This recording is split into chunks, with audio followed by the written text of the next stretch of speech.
ஒரு அடர்ந்த காட்டில் 4 பசுக்கள் வாழ்ந்து வந்தன. அவை எப்போதும் ஒன்றாகவே மேய்ச்சலுக்குச் செல்லும்.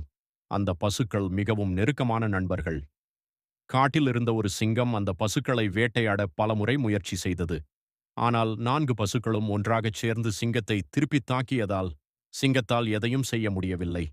சிங்கம் ஒரு தந்திரம் செய்தது. பசுக்களுக்கு இடையே சண்டையை மூட்டிவிட நினைத்தது.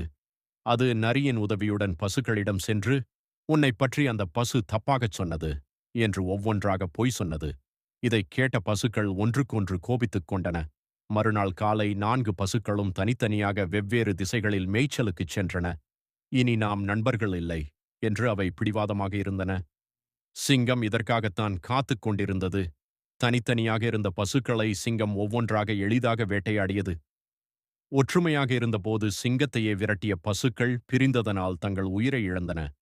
கடைசி பசு உயிருக்கு போராடும் போது நினைத்தது, "ஐயோ, நாம் ஒற்றுமையாக இருந்திருந்தால் இன்று இந்த நிலை ஏற்பட்டிருக்காதே" என்று வருத்தப்பட்டது. கதையின் நீதி: ஒற்றுமையே பலம், பிரிந்தால் வீழ்ச்சி நிச்சயம்.